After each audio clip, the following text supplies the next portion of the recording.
Peace and love, y'all. It's your man, Manny Faces. This is Hip Hop Can Save America. That is an old intro. Baby Girl Faces is like 28 years old now. So we got to redo that. But, and there's some new supporters that need to be on that list. So other than that, it's a new year. We're back, back in effect. The weekly live show, Hip Hop Can Save America, with your man, Manny Faces. Pleasure and an honor to have your earballs and eyeballs tuned in and turned up with me this week. It's been many, many, many weeks since I've done this. If you're new here, if you're just seeing this for the first time, you're like, what is all of this? Believe me, we've been doing this for quite some time. Just haven't done it in a while. So please, if you're just here for the first time and you're confused, just stick around for a little bit. We talk about ways that hip hop, music, and culture can help uplift humanity and society and do all the good things in the world. And if you believe that hip hop can do that, then this is the place for you. If you believe that hip hop used to do that, but doesn't do that anymore, au contraire, mon frère, this is the place to be.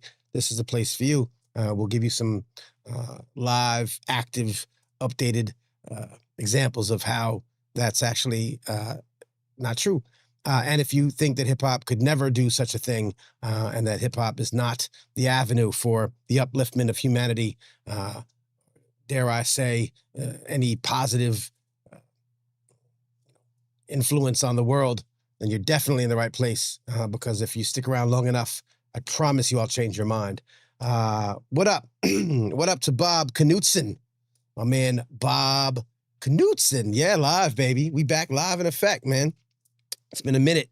Shout out to my man, Dr. Raphael Travis, also on the check-in. Oh, my. I'm sorry. I always get this way when I do the show, and I start, and I think it's nerves. I think I get nervous, and all of a sudden I get very in my throat. It's weird. Weird. Always happens. But, you know, it is what it is. So again, my name is Manny Faces. This is part of the world's most enlightening hip-hop ecosystem, media ecosystem. Consists of this live stream, the podcast, the audio feed counterpart, a fantastic free newsletter on my Substack. We'll talk about that later. We have a Discord server. We have a subreddit.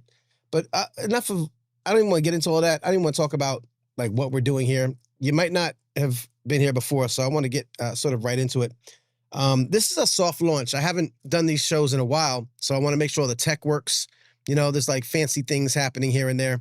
You know, if I want to do something like this, then, you know, it happens and I could show you like a screen and we could talk about things. I like to have a segment that I like to call hip hop news that isn't about dumb-ish. And what we do there is we talk about, again, all the kind of innovative and enlightening stories that have hip hop sort of in its DNA. And we share that information because you don't often hear stories like that about this beloved music and culture that we love and a lot of us participate in. And so I'm just a conduit, man. I'm just a messenger. We also have an interview tonight. I want to share with you a talk I had. I do interviews. Again, first timers, you're not going to know what I do until you see it, so stick around.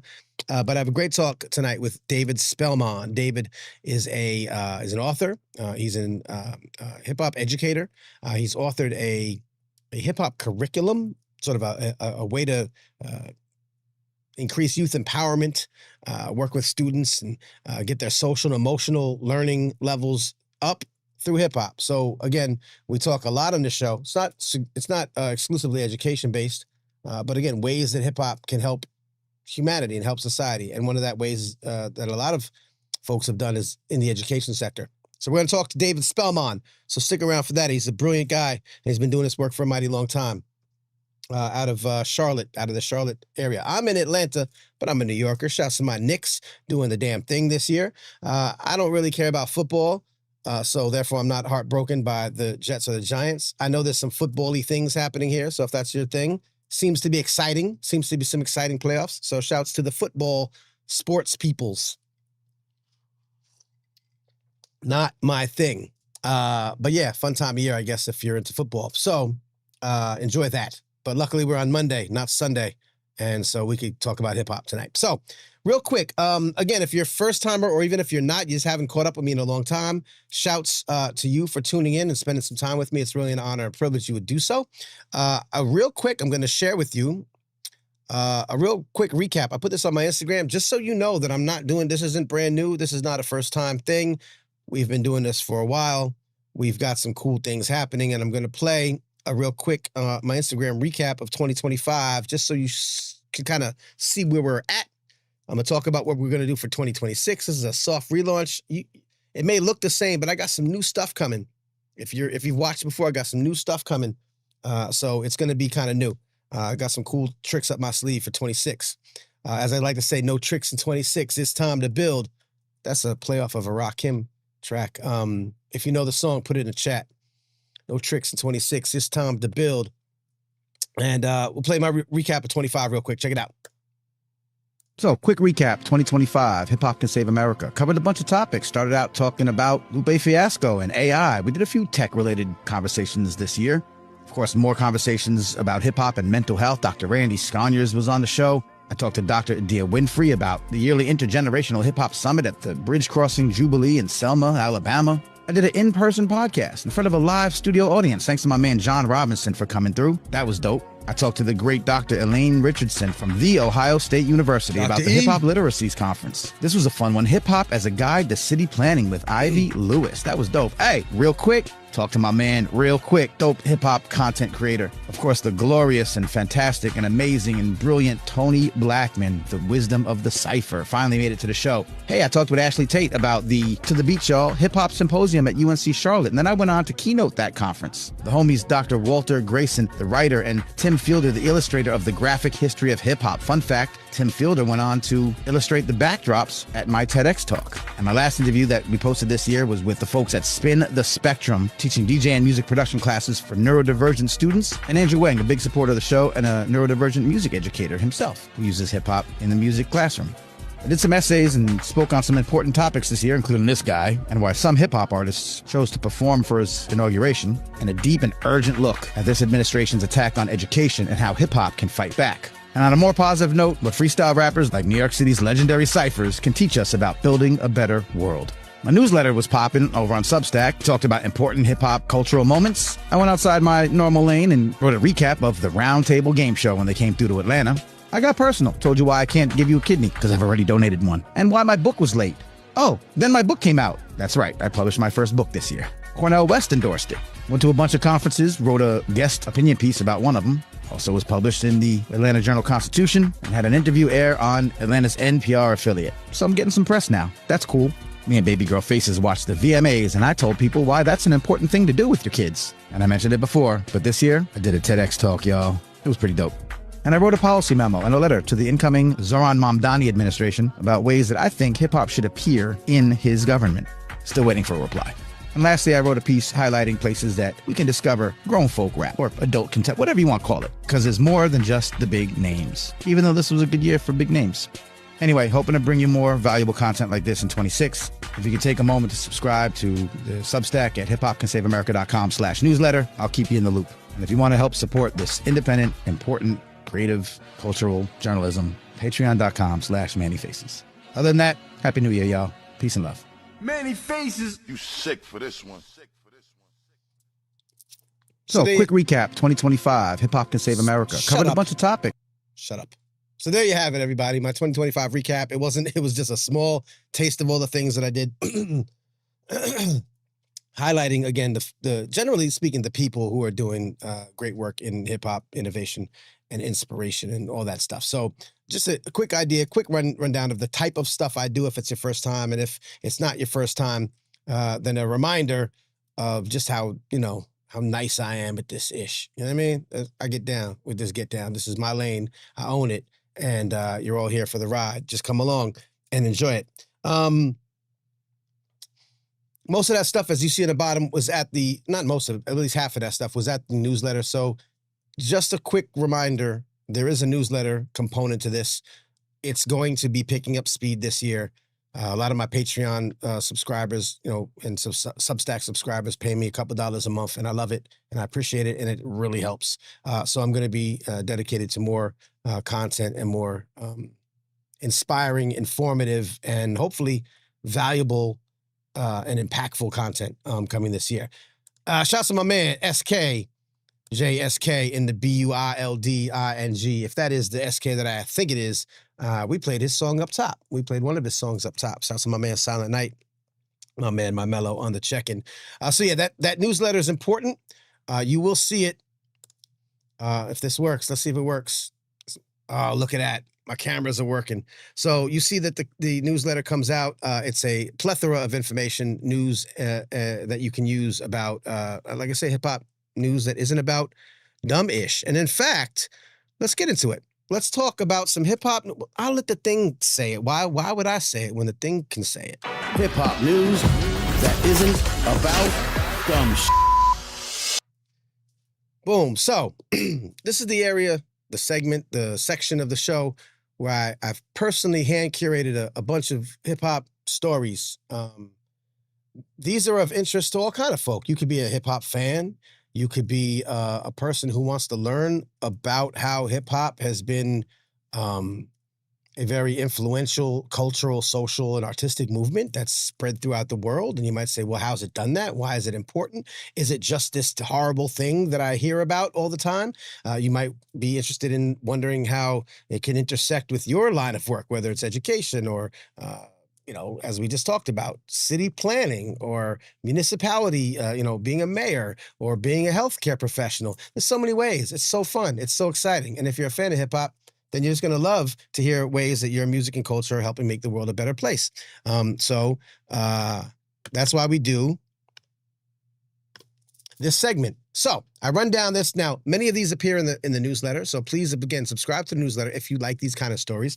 I wanted to talk real quick about some of these stories that came up on my radar, and we can discuss them in the chat, or you could just, hear me say them, and now you'll be informed, because you don't always hear about these stories through hip hop media, ironically, and you don't often hear about them in mainstream media, or if you do, they're far and few in between. This is actually in Forbes, so it is sort of a mainstream story.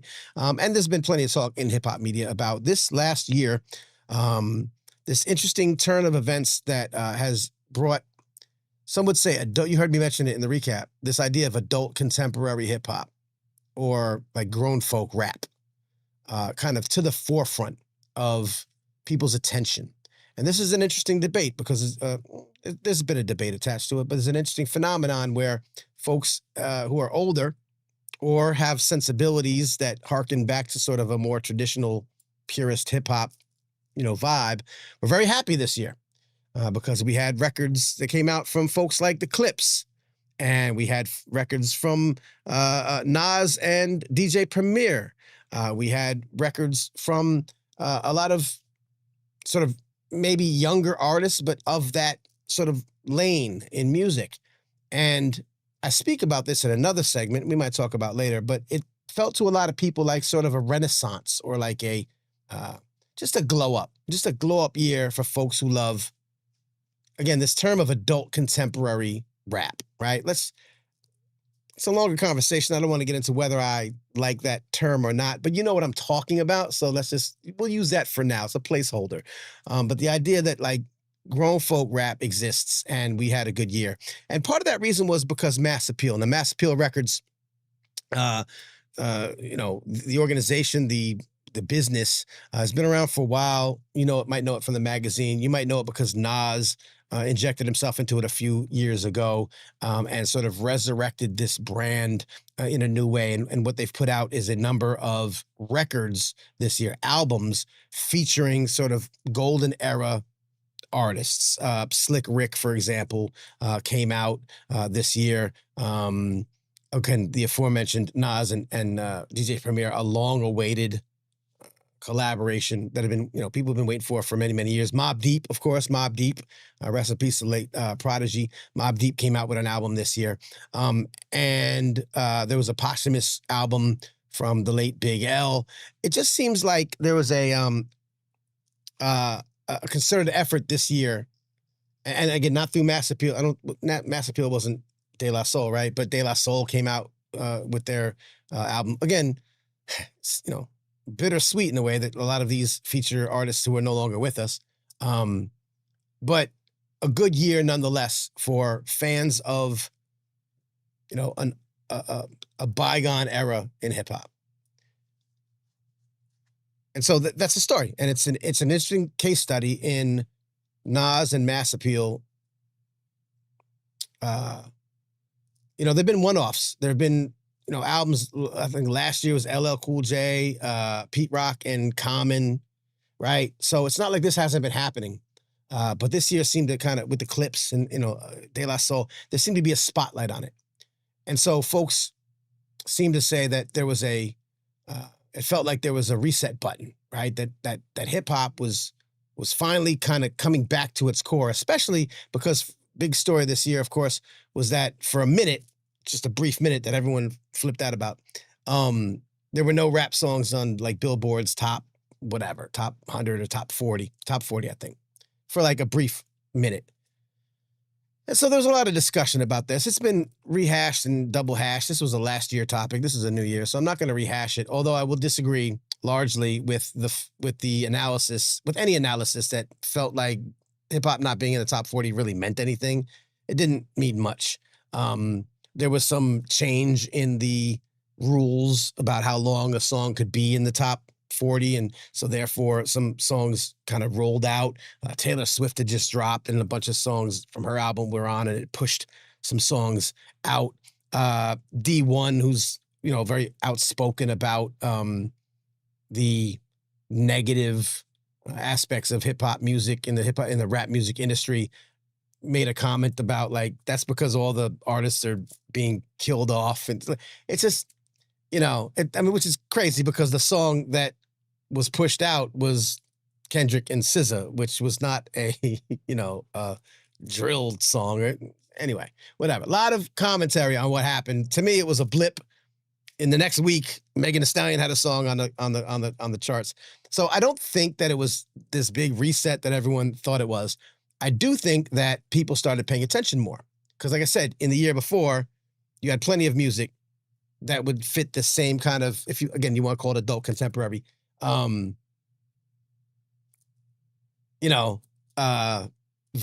right? Thank you, Jay. He said, yeah, okay. So De La was mass appeal. So to me, it's fun. Hey, get out of here, ad. So to me, it's just interesting. It was a great year for this, and I'm not discounting this, and that's why I pointed out to the story, kind of giving you the business side behind it, because it was business. It was the industry. It's a lot of the cats who are saying, the industry is garbage these days, and that's why we don't get the music we like. But the music you like has been coming out. You just didn't really pay attention to it until the industry, be it mass appeal, like put it in front of you. So my whole moral of the story is, it's great that we had this kind of moment in 2025.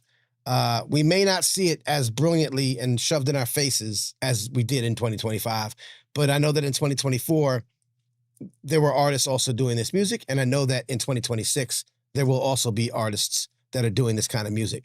So if you felt like 2025 was a banner year for adult contemporary rap music, because it was served to you on a platter, just remember that even when it's not served to you on a platter, it's out there and we should be supporting those type artists. You know what I mean? Does that make sense?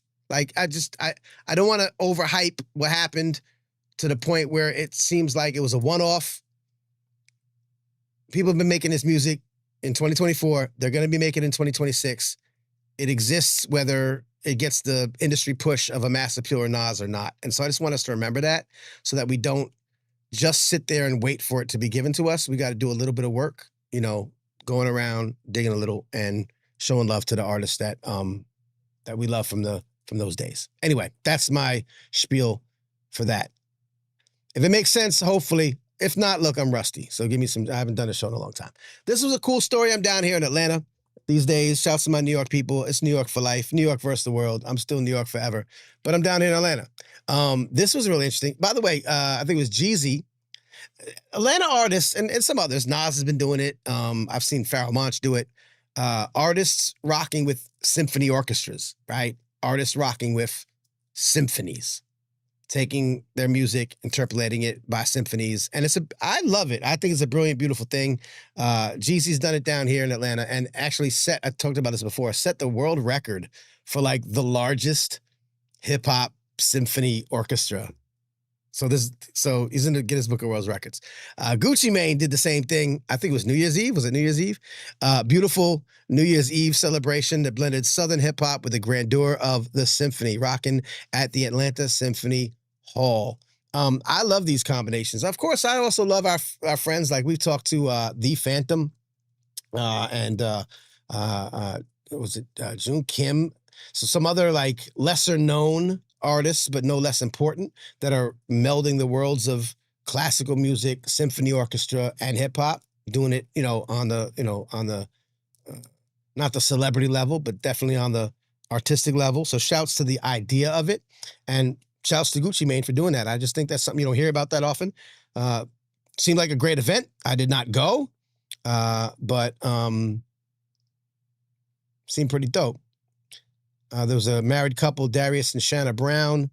The night doubled as both a celebration and a memory in the making. The blend of hip hop and orchestra, they said, felt like a natural evolution. Quote, "We wanted to do something for New Year's Eve and have a good night."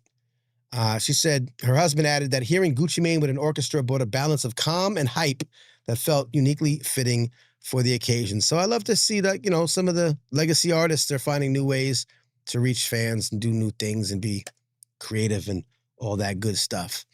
On a less exciting or fun note, this is a more recent story. This was just a few days ago. We found out that James Bernard, the founding editor of The Source magazine and co-founder of Double XL, which I loved. I love Double XL magazine, passed away at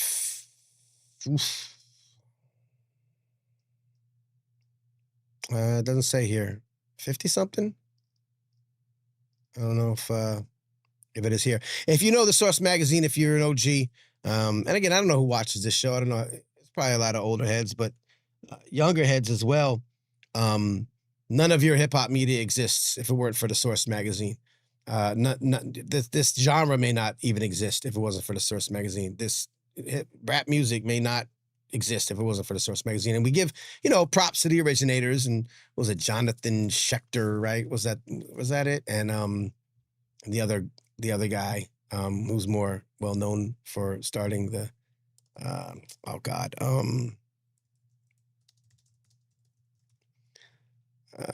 David Mays, of course, David Mays, right? Great David Mays, who started the Source magazine.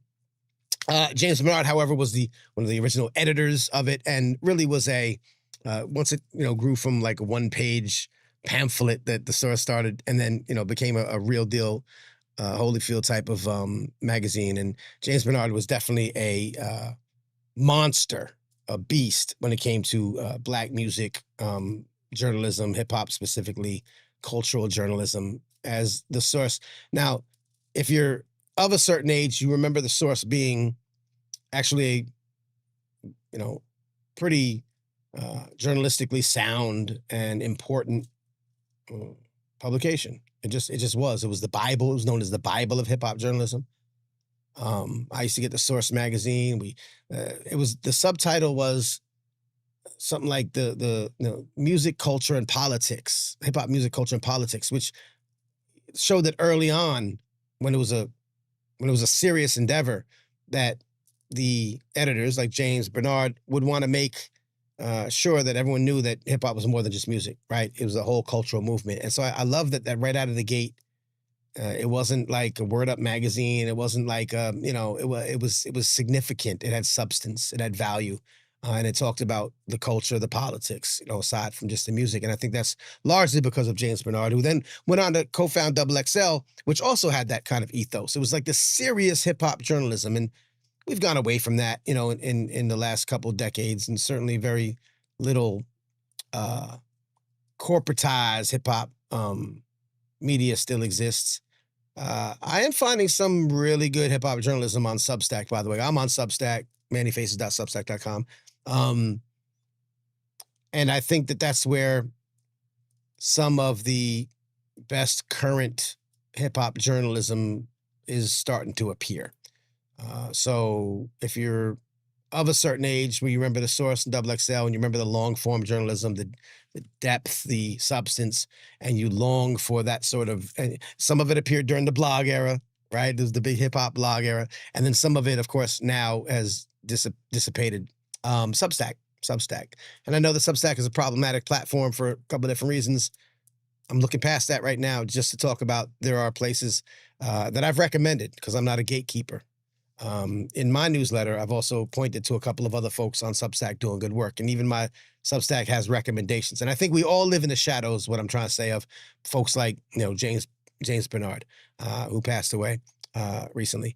And so shouts to him, shouts to all the kind of the OGs of hip hop journalism, names you might know or not know. But that was a time. And a lot of us, myself included, specifically myself, who does journalism, I write, I'm a hip hop journalist, among other things, absolutely 100% because of the source, because of Double XL, because I saw a way to speak intellectually and speak substantively about the music and culture that I love. And I never had to make a living at it, so I know why a lot of hip hop journalists then went off to kind of walk away from that when the hip hop journalism world kind of crumbled. I know that's why they're not doing it to this day, but I do hope that some of them return to platforms like Substack, and I'm starting to see that. So anyway, we all live in the shadow of James Bernard if you write words that have to do with hip hop. This is interesting. My New York People is 2 shows. I don't know if you went to go see this. I'm not sure when it's running. Again, this is just stories that I share in the newsletter, so you can go in more depth. And this is a New York Times story, a story of hip-hop rehabilitation with the body as battleground. I love this because we don't talk enough about hip-hop movement, right? Dance, right? We talk sometimes about breaking and street dance or whatever, but we don't often talk about, hip-hop theater enough or kind of where these worlds intersect. And so this is a story about Dalek Braithwaite's show called Tri-Step Trip. It's part of the Under the Radar Festival. It uses a language of step. So if you know step dancing, right? To express the liberating and restricting power of groups. He was on Def Poetry Jam in the past. He's done some work. He almost got in trouble with the law.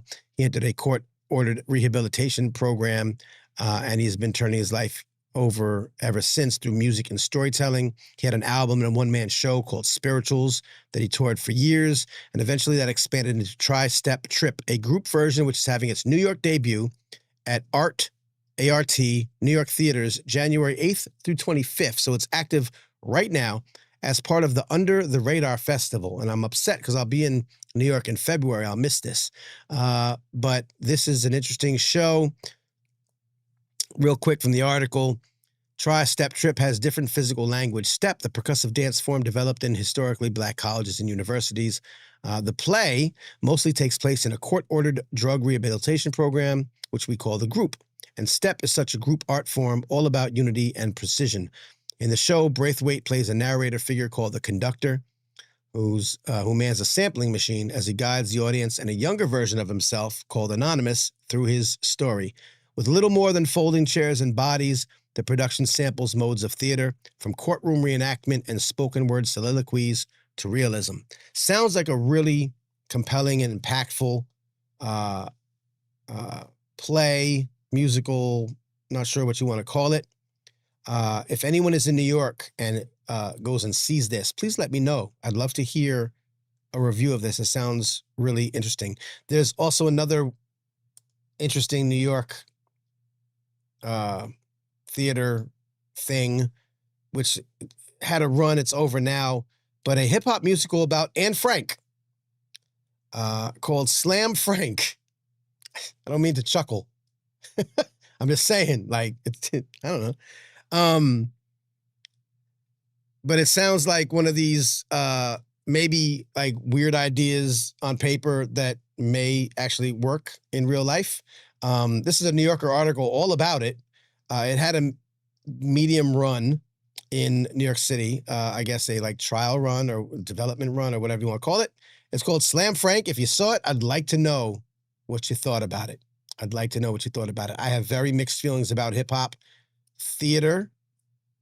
I've seen it work, and I'm not just talking about Hamilton. We don't just talk about Hamilton. Hamilton's fine to me. I think it's like it's an exceptional musical in some ways. It's slightly problematic in other ways, but I generally like, okay, cool.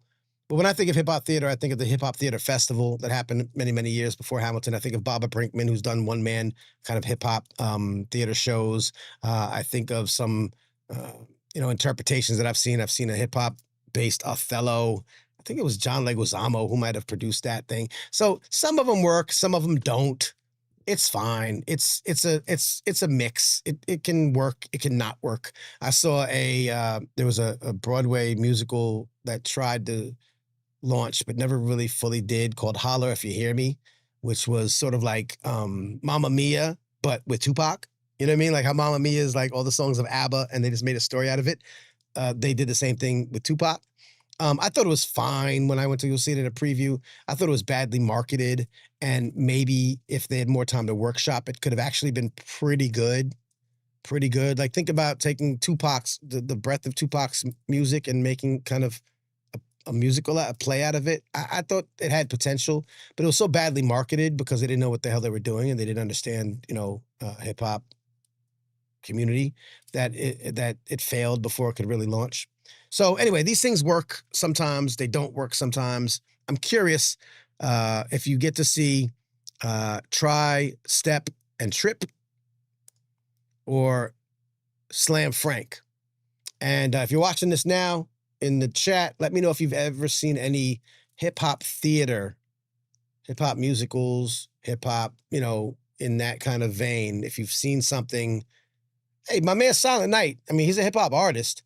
It wasn't like a hip hop musical, but he did a really cool one-man show a couple years back. He was pilot. I'm blowing you up, of course, SK, but you did a really good one-man show that obviously was hip hop influenced, that I thought was amazing. I thought it was really dope. So I'd like to see this field grow. Kumba Links out in Chicago does a lot of hip hop oriented theater works. So these things happen all the time. Again, if you follow the newsletter, probably once a month or once every 3 or 4 newsletters, I'm pointing to some sort of hip hop theatrical performance. There was one, I can't remember the name of it. It had to run mid-late last year, again in New York, I think, because everyone goes to New York for like these festivals and these off-Broadway runs. But it was a story about basically the Underground Railroad, that instead of, Harriet Tubman Underground Road going north, there was a similar movement that brought formerly enslaved folks south into Mexico. And so it was that story, hip-hopified. And again, I don't get to see these things because, they're in New York, and I'm not in New York anymore, man. I'm not, do I still have my...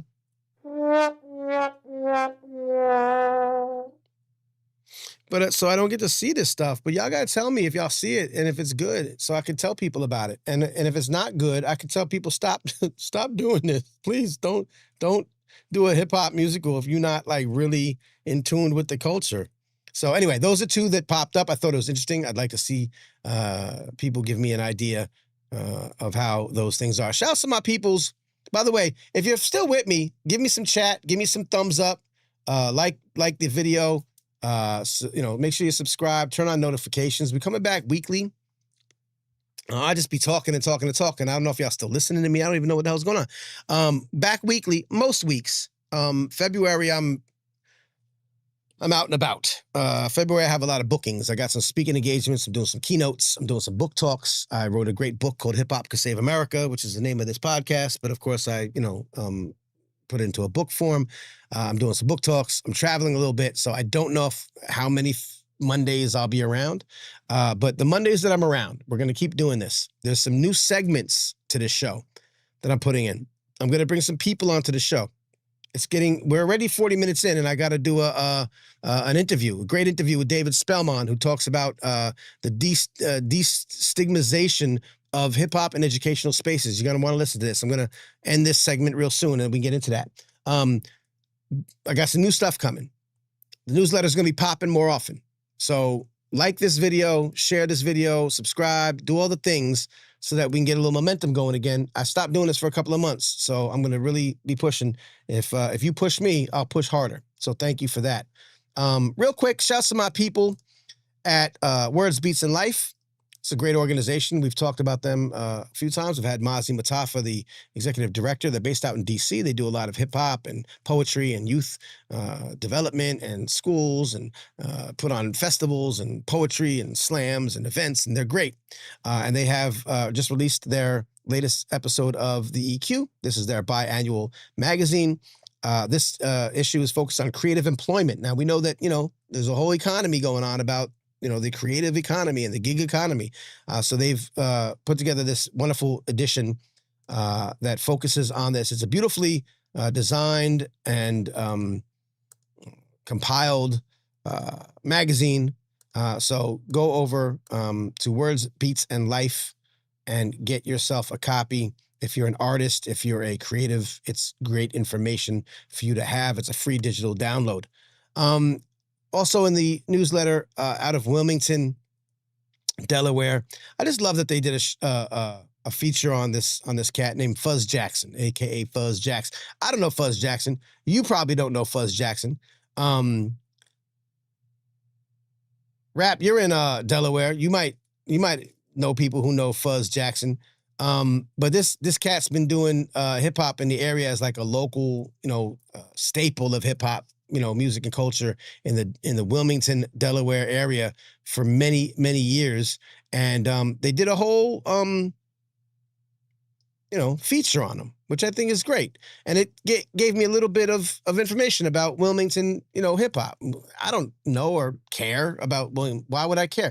Because I care about local hip hop scenes. Again, I'm from Long Island, so we had a really big hip hop scene in Long Island, but we weren't New York City. Andrew Wang is on the show often talking about like Yonkers, not New York City. We're in Atlanta. Atlanta wasn't New York. They were popping when the spotlight wasn't on them. But I really love when we get down to the nitty gritty into areas like Wilmington, Delaware, and you hear about like local staples, local bastions, local stalwarts of hip-hop music and culture. He's rocked the mic at Luna's Cafe's Tiny Cafe series on Castle Street and with Sullivan at the Sand Spur in Carolina Beach. I had a show 3 days ago at Tavern Law downtown.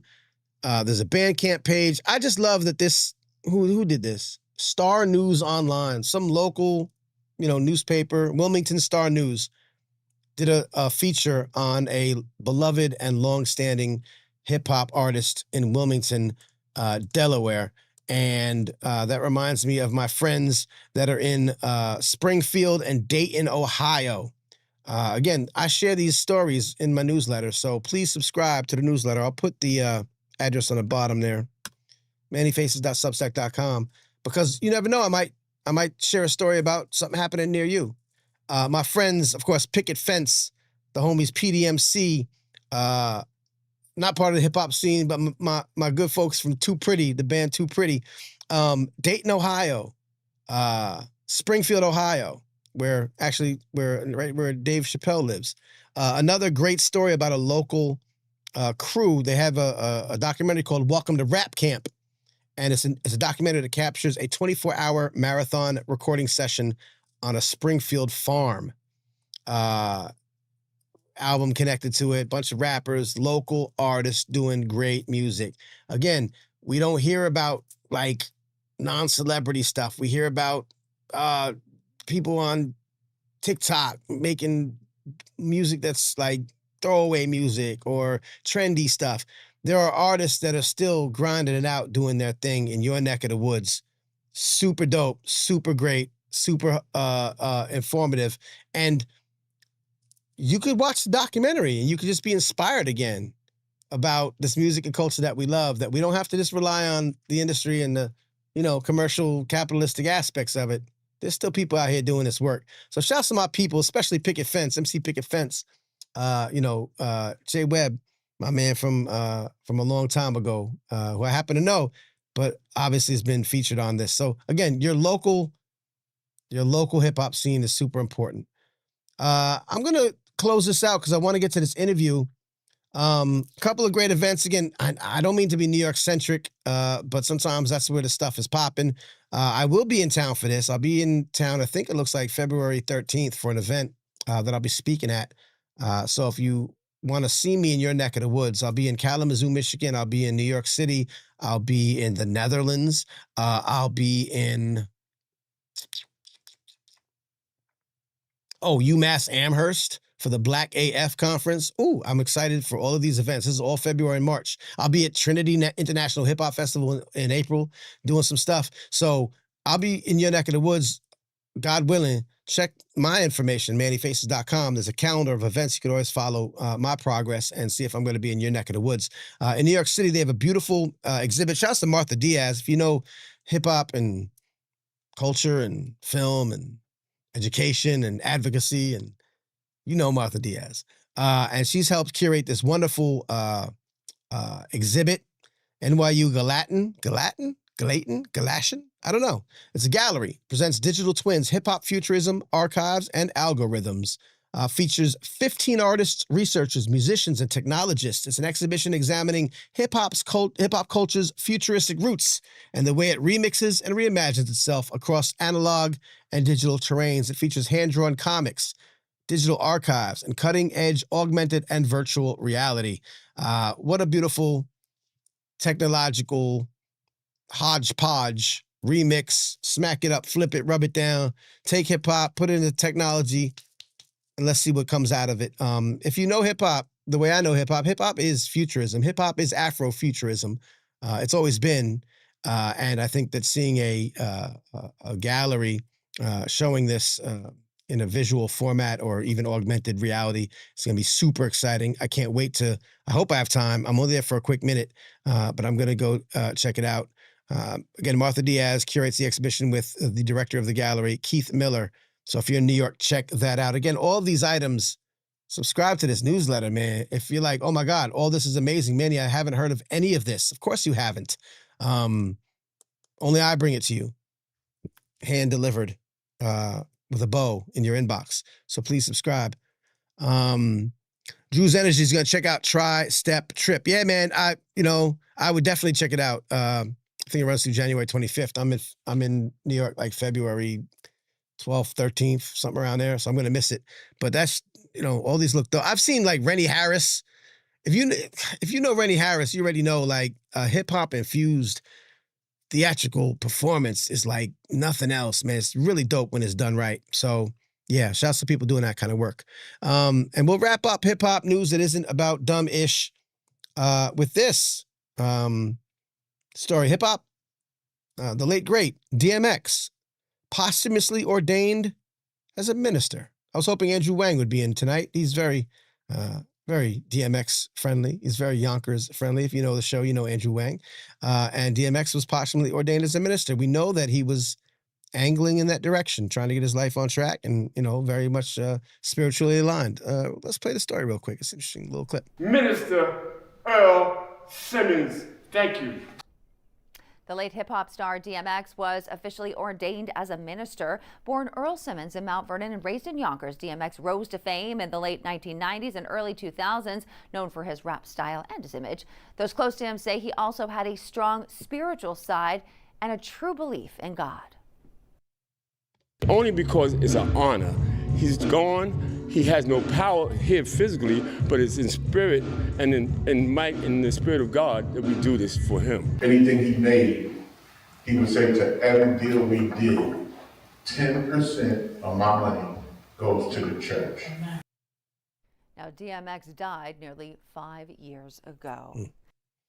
Shouts to the Christ Episcopal Church in Tarrytown, New York, up in Westchester. I believe it's Westchester. It gotta be Westchester. Who ordained DMX as a minister. I thought it was a good story. That's the kind of stuff you're going to hear, see, feel, taste, smell when you mess with me, giving you hip-hop news that isn't about dumb shit. So there you have it for January 12th. By the way, today is a very bittersweet day. By the way, if you like the hip hop news that isn't about dumb ish, please give us a thumbs up. Please subscribe, share, tell your friends, it's not always positive news, but it's not about dumb ish. You know what I mean? Like, we're not going to follow the gossipy stuff. There's plenty of people to do that. There's a place, time, and website, and reaction video, and radio show, and there's places for that. What we do here, what I do, my job is to, enlighten y'all with some of the innovative, inspirational, and surprising sometimes for some of us news about hip hop. Just making the world a better place, or just the stuff that gets overlooked elsewhere. So if you like it, give me a thumbs up. I appreciate you. Today is a very bittersweet day for me. January 12th is my mom's birthday, and my mom's heavenly birthday. Rest in peace, Ma. We love you. We made your favorite cake today, and it was her favorite cake because I ended up, when my parents got divorced, I stayed with my mom for a bunch of years, really until she died. And it was just me and her for the most part, and my son, my oldest son. And so for her birthday one year, I was like, let me bring her a cake. I got her the Entenmann's, if you know Entenmann's cake. It was like a devil's food cake, like the cake is like dark chocolate and then like a marshmallow frosting. Great cake, Entenmann's, chef's kiss. And I love it. I love that cake, so I got it, and we ate it. Happy birthday. We did a, um, candle and all the things. And so next year, I was like, well, I've started a tradition. So I get the same cake. I bring it to her. Happy birthday, candle. Yay, Ma, happy birthday. And I do this every year because I'm very, I'm very sweet, and I'm very, what's the word? Like tradition based. Like, I'm very, whatever. I like traditions. So started being a thing. And so one birthday, I'm like, hey, Ma, happy birthday. I brought your favorite cake. She's like, I don't really like this cake. I don't know, it's your favorite cake. I get it for you every birthday. She said, no, it's your favorite cake. I just, okay, you brought me a cake every year. So, so now that she's gone, every birthday, I get the same cake. Now, Entenmann's doesn't have it anymore. Maybe I'm down south. We don't really get it down here anymore. So we made it today. So Baby Girl Faces, Mrs. Faces, we we made the cake basically from scratch, but it was very similar. They did a great job. They did a great. Baby Girl Faces becoming quite the chef, and of course Mrs. Faces. So we made we recreated the cake on behalf of my mother. And also our dog Max, who lived a good 14, 15 years, passed away on Ma's birthday. Now that was kind of planned because he was being kind of, euthanized. He was in a bad way. And it was around this time of year. And so we were like, I know what we'll do. We'll take a sad day and make it even sadder. And so we did that. So it's just a crazy day. So thank you for bringing some life into my into my life on a day that normally is pretty bittersweet, bittersweet day. So thank you, SK. I appreciate you. Thank you, Rap. She'd be cracking up. My mother had a sense of humor, and yeah, so it was almost like, it was just funny. She's like, I don't really, this cake is fine. It's not my favorite cake. In my mind, I had turned it into her favorite cake. It is my favorite cake, actually. So that's absolutely the case. So there you have it. Hip hop news. It isn't about dumb shit for January 12th, Ma's birthday, 2026. So I hope you like that. It's one of the things I'm still going to continue to do. I've got some new stuff happening. If you subscribe to the newsletter, you've seen it. Yeah. Take a sad day and make it sadder. I don't have a sad, I have this. But it's a good day. It's a good day to remember our peoples, and and so it's all good. Next year, a bone version of the cake. Well, what we do, Knutson, so it's Ma's birthday, so we do things on their birthdays, not their death days. So on October 12th, which is Max's birthday, the late great Max, aka Barack Obama, aka Puppy Chulo, aka Pup Daddy. We don't like to use that one anymore, but he was a dope dog. We make his favorite meal, which he did have when he was alive also. And this was literally his favorite meal.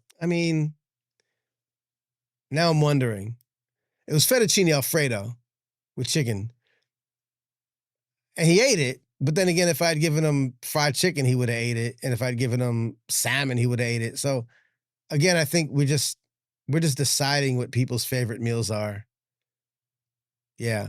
Okay. Anyway, fettuccine Alfredo on October 12th. So that's what we do for Max. So puppy bones. Anyway, thank you for the personal segment of the show. Let me go into this beautiful interview. I want to talk to David Spellman. I want to share my conversation with him with y'all. In 2026, I have got to do better at bringing people on the show that are long overdue. You heard me do it last year with Tony Blackman, who, like, if you're doing a hip hop show like this, if you're talking about people that do inspiring and innovative work in hip hop, and you don't have Tony Blackman on your show, you're just not doing it right. So, and I knew this, and I know Tony Blackman, and I've known her for years. And I've always told her, I said, you got to get on the show. It's on me. I'm just one person. All of this is me. I need help. I can't do it all, but I'll get you. And finally, we got Tony Blackman on. There's a bunch of people, that are in this game that I need. Martha Diaz, I've never had Martha Diaz on a show. And, Pete Dandy Hicks Harper. And, I finally had Chris Emden on the show. That was great. But there's people out here have been doing this for many, many, many, many years. And, these intersections of hip hop in all these different areas. So I recognize it. I know it. And I'm going to do better this year of getting some of the OGs on the show, as well as obviously some of the new folks that are doing this work in their, standing on their shoulders, or they're standing on the shoulders of greats. Yeah. So anyway, David Spellman was one, because when I first started doing this work, collecting information from people that were doing innovative work in hip hop music and culture, I came across his book very early, and it's a curriculum. It's a guide. He'll talk all about it. But his thing is destigmatizing hip hop for educational consumption. Now, I work all day, every day, to destigmatize hip hop, to be able to let it be seen as more than just music and more than just entertainment, but as a conduit, a vehicle, a tool, whatever you want to call it, to actually help change humanity for the better.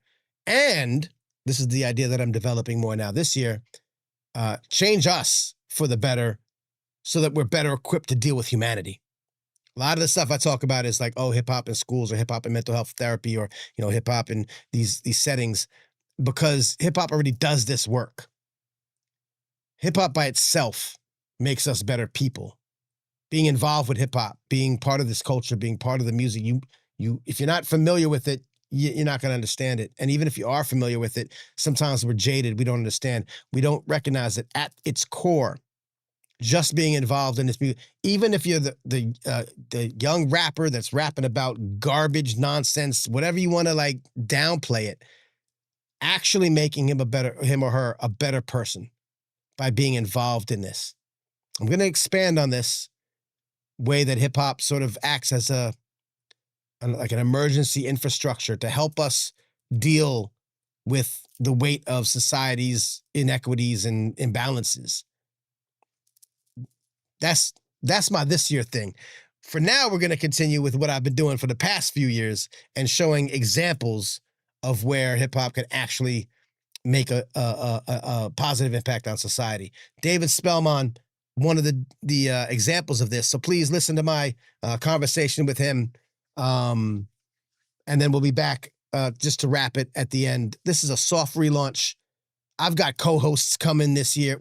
I've got another segment called Field Notes, which you might have seen me tease in a newsletter. We're going to do it in video format here. I've got a few tricks up my sleeve, a few added benefits to effing with me. So keep effing with me. One way you can help me out greatly, patreon.com/mannyfaces.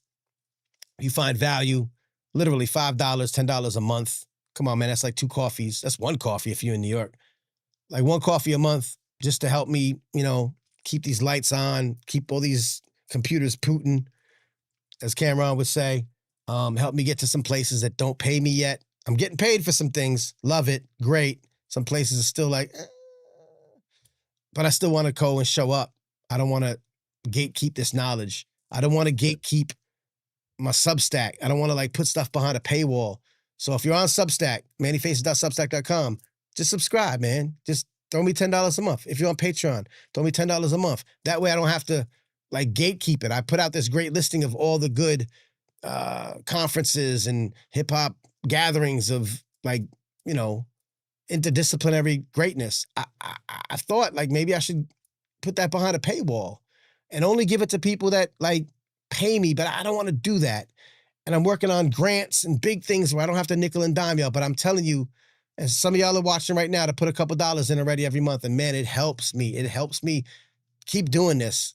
I still work and do my things, but it just helps me so I don't have to turn my back on this work. So anyway, that's the pitch.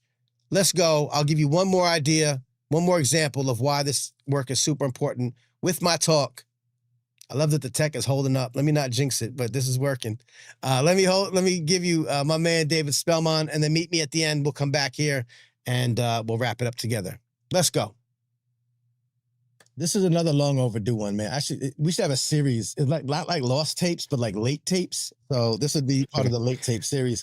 David, thank you for your time and for your patience in scheduling and finally getting here on Hip Hop Could Save America to join me on the show. Please, if you would, I could read your bio, but sometimes it's changed since the last time we wrote it because we do so many things. So if you would, just take a minute to introduce yourself to the world the way you like to be perceived in relation to why we're talking today, man.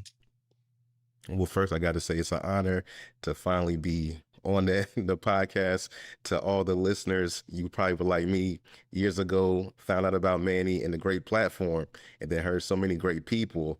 And now, full circle moment, I'm on the podcast. But to those who know and to those that are hearing me for the first time, I am the beloved one, David Spellman. I am a hip hop educator, and I like to tell people that means I am an unorthodox educator. Mm-hmm. I was never been a traditionally trained teacher, but I wrote a curriculum, and I'm all about destigmatizing hip hop for educational consumption. I love it. Destigmatizing. and thank you for the kind words, by the way. Yeah, I came across your book very early. So the book is Just Like Music, Social Emotional Learning Inspired by Hip Hop. And it was in the early days of me gathering resources because there were people doing this work and I was coming across them. And then I felt compelled to be the, one who kind of tells the stories. As I often say, because y'all out there doing this work and destigmatizing takes a lot of work. Like it's a tough racket that you don't often have the time to promote yourselves or market yourselves or tell your own story. So early on, we've talked, like Dr. Bettina Love and of course the Chris Emdens of the world, Dr. Emden. Mm-hmm. But your book came across pretty early too, and I started realizing the connection of hip hop and the educational spaces, particularly. In your case, the idea of the social emotional learning, which again was a phrase that if you're outside of the academic circles, you don't necessarily, or, youth development, or, if you're just a degular person, a parent, person, that idea of social emotional learning is something we know of, but it's ethereal. And not only did you break it down in terms of sort of how it works when you're teaching youth or working with youth, but specifically in the education sector, but then through hip hop. Can you give someone who doesn't, like I said, understand that terminology from a, therapeutic sense, what social emotional learning is, why you've tied it into the educational space and hip hop in your admittedly unorthodox way? Man, absolutely. And it's crazy because to your point, when people hear the term social emotional learning, they look befuddled. It's like, oh, I've never heard of this before. But we say emotional intelligence is paramount. Right. And basically, it's the same thing. Emotional intelligence for adults is the same thing as social and emotional learning for kids. And really, even saying they're two different things, they're really one and the same. Mm. But with that saying, how I bridge it with hip hop. Now, everybody who's been tapped into Hip Hop Can Save America, this is not going to be any new information. We know hip hop started with the DJ. Without the DJ, there's no hip hop. You got the MC, you got graffiti, and you got B-boys, B-girls, breakdancing. Those are the original four elements. That less often fifth element is knowledge of self. Any definition of social emotional learning, any definition of emotional intelligence, you take a look at it, That is knowledge of self. So what I'm doing through these lyrics is teaching kids knowledge of self through the hip hop culture. Yeah. And the book, and again, the book's been out for a minute, but it's still as relevant today as it was when it first dropped. So the book does that. It basically, it's a sort of a lyrical analysis and again, connecting these dots, right? And using lyrics, not just from like the songs that most people, might point to, the regular, oh yeah, of course. And then there's this line of like, but you've actually went a little bit deeper, not only type of artist, but also locale, like kind of, I'm looking at it from an interesting perspective. Why the songs you picked, why the lyrical selections you picked, and give an example of this kind of connecting the dots for folks. Absolutely. So people who know me, of course, many people is like, oh, I like this guy, David Spelmont. Let me learn more about him. My story actually started in London, England. Both my parents were in the service in East London, to be exact, Stratford. That, for the first 7 years of my life, just those influences. The first place I moved to in the States was Philadelphia, which is why the first chapter is Philadelphia. Went all the way across the country to San Francisco. So the Bay Area, moved to Guam. It's a U.S. territory. Heavy Asian influence, Filipino, all that good stuff, then settled in North Carolina. So that's like a real with that being said, kind of like, oh yeah, nomadic existence.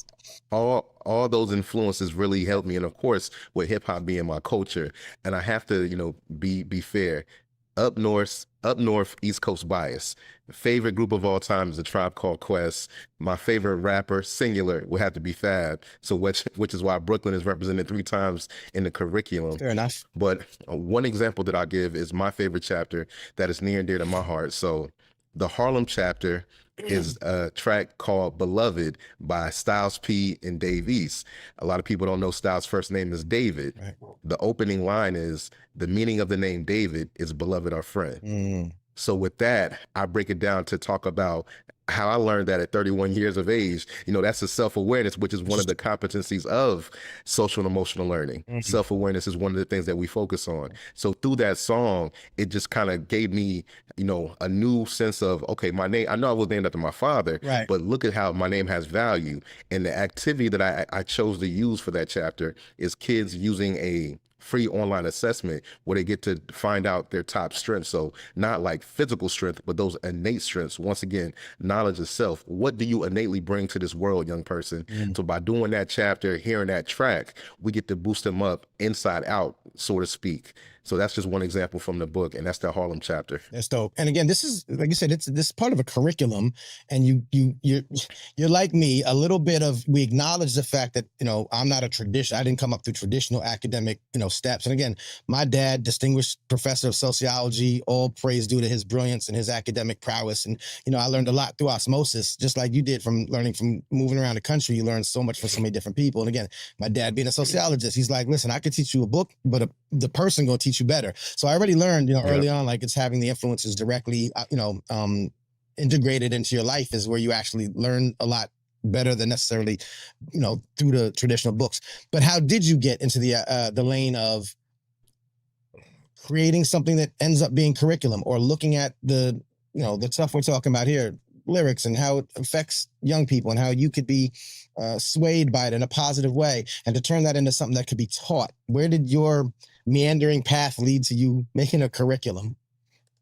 And I gotta big you up again. Of course, y'all know Manny Faces. The boy is a genius. He's great. But I always appreciate listening to an episode where you do reference that. For people who are also in education that are not traditional teachers, you are still an educator, whether you're a parent, whether you're an uncle or aunt, whatever. You've helped a friend do something. You've given them knowledge as a teacher would do. So I always appreciate you saying, I'm not a traditional teacher, but that does not make you an educator. Damn right. But that's right. Yeah. For me, we're talking about learned experience. We're talking about hip hop. We're talking about each one teach one. We're talking about ancient, like humanity ways of passing down information. It wasn't always like, look at my chalkboard, young person. You know what I mean? Like, yep. Of course. Yeah.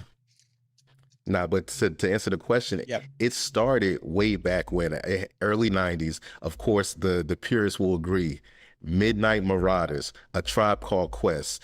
It was the interlude after a war tour. I want to say it was maybe track 3 or 4, but we know they have the lady in like the elevator music playing. And this is the first time that I learned something from hip hop. The young lady said, 7 times out of 10, we listen to our music at night. Thus spawned the title of this programming. The word maraud means to loot. In this case, we loose for ears. Midnight Maraud. To this day, I've never been in the classroom where they taught the definition of marauders. I learned that from A Tribe Called Quest. I've never heard that word. I've never heard marauders like that. Yeah, exactly. 100%.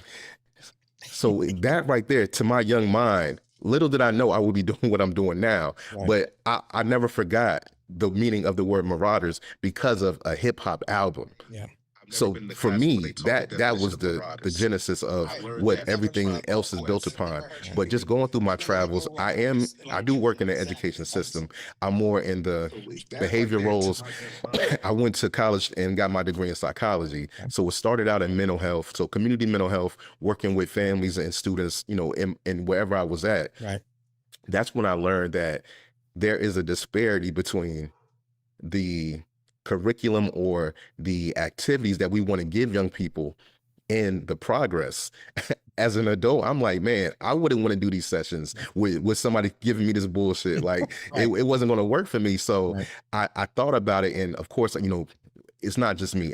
I stand on the shoulders of many great individuals. And a lot of my mentors would hear me complain about the work or what I had to do to kind of boost these kids up. Right. So they challenged me. Instead of complaining, why don't you create something? And of course, hip hop was second nature. I was always using lyrics to boost them up. Right. It just wasn't in curriculum form because once again, wasn't a traditionally trained teacher. Right. So I had to learn these things through my travels. So from community mental health, it transitioned to the K-12. And then I just started learning. Of course, I'm working with the perceived bad students. And no, students are not bad. They're seeking connection because when you connect with students, you know what? Their grades improve. You know what? They show up. There's no what's the word I'm looking for?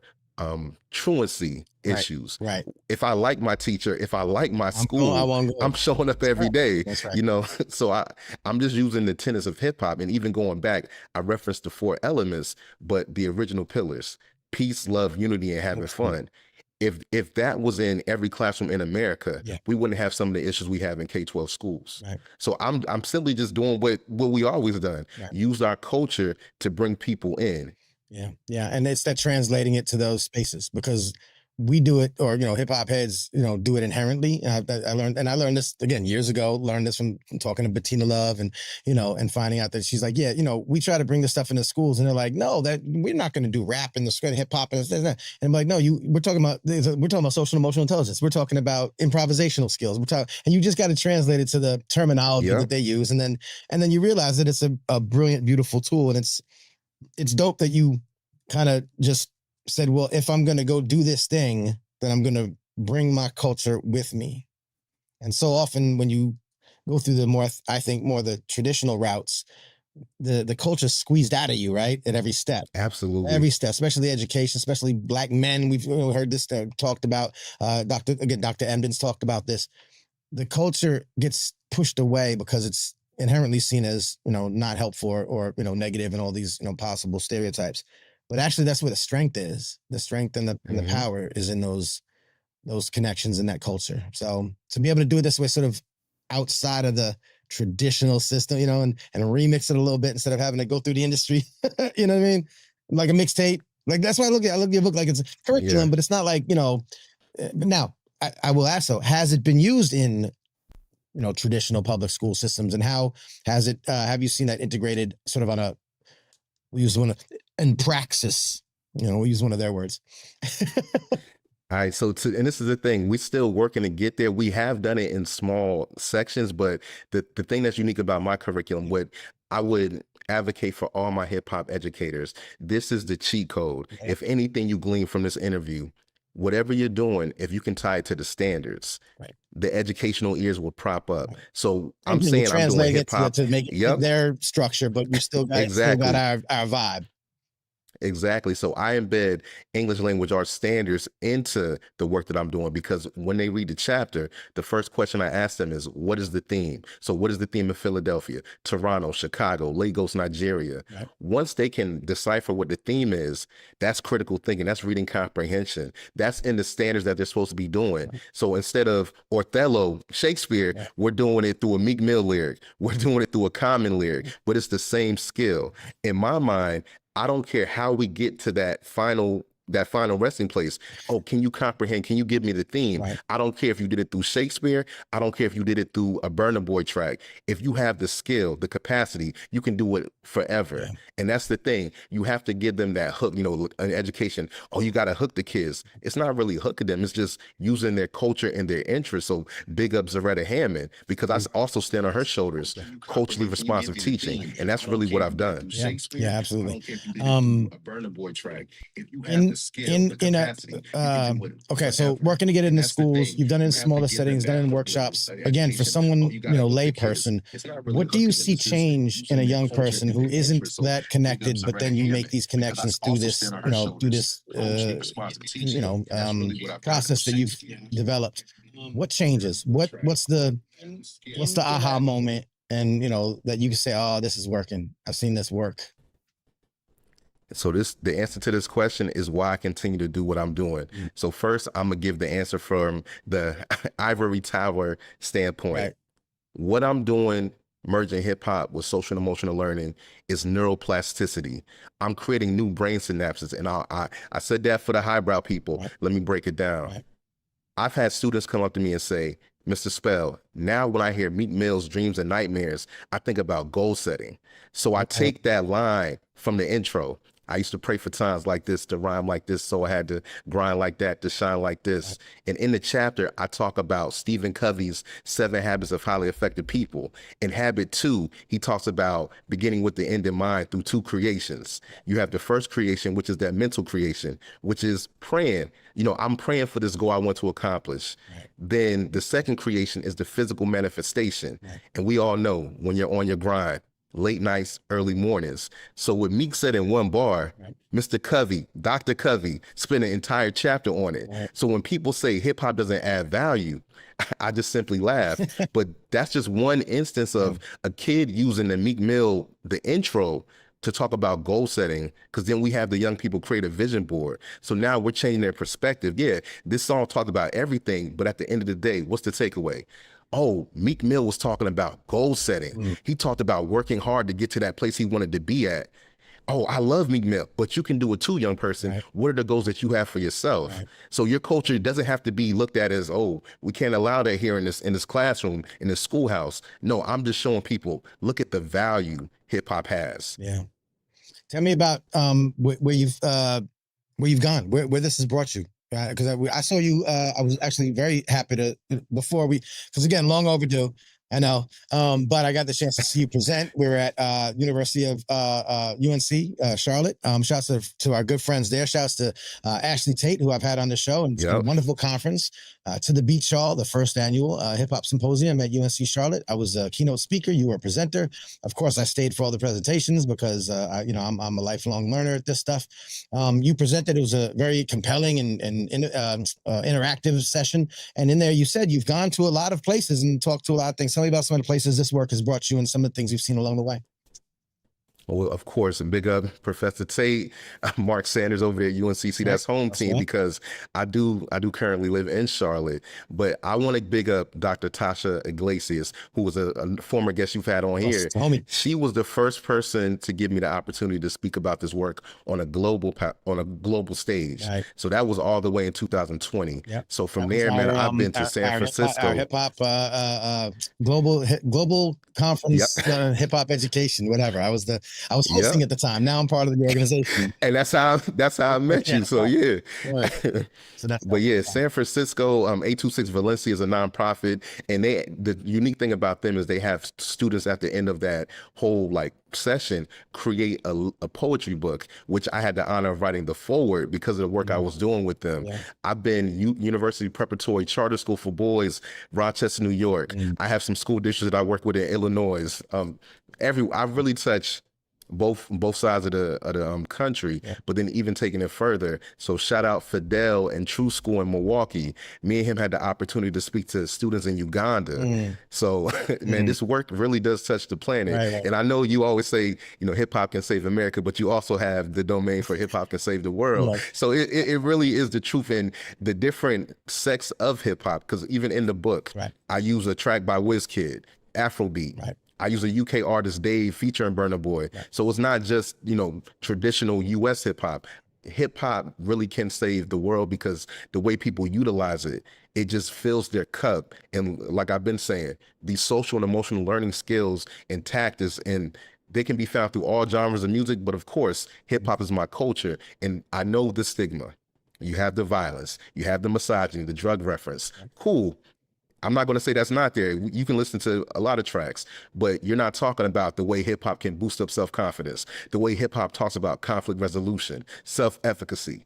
You don't want to highlight those things, but that's why me and the tribe, that's what we're here for. Right, indeed. And we talk about this often. Again, this may be the first time someone's, you know, checking in with us and hearing this for the first time. So we'll remind them, you know, or we'll let them know and remind others that even in what might be termed, you know, negative, you know, or some aspect of lyricism, or, you know, sometimes you might even be hesitant to call it lyricism. I understand, but there are lessons in all of that. There are lessons in what children or young people can are getting from their music, that if we just kind of tune out the you know, if we look at it through a non-rose colored glass, whatever the opposite of a rose colored glass is, negative, we're going to miss opportunities to engage with our kids. Even Meek Mill, if you put the, you know, Dreams and Nightmares on for someone who's not familiar with hip hop, they may be a teacher, they may mean well, they may love kids, but they are not from hip hop, they don't understand rap, and they hear that, and, you know, that could be rather off-putting to some people.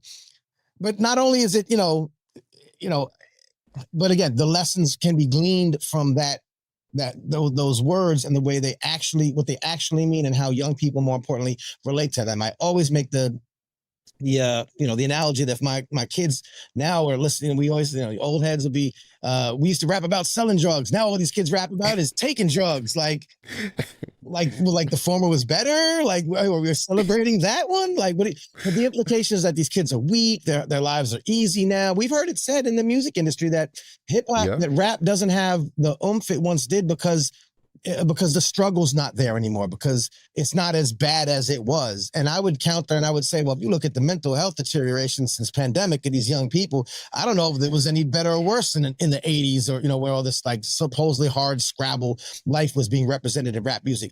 So if they're rapping about, if you hear artists talking about self-medicating or having, you know, depression or really deranged thoughts, and our kids are tuned into that, I don't like it. I don't think it's you know, necessarily, you know, hip hop's best form of literature, you know what I mean? But there's a connection that's there between the young people and what they're hearing. NBA Youngboy, for example, which a lot of folks won't mess with.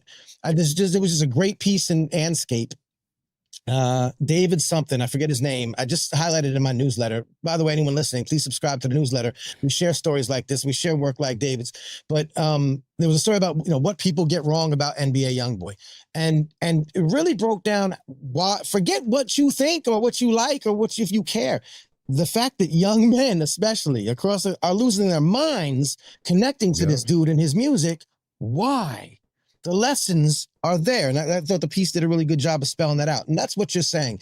You're saying that the stigmatization is so detrimental because you're holding back all the blessings that the work like what you're doing can bring out of our young people, and by default, by extension, society.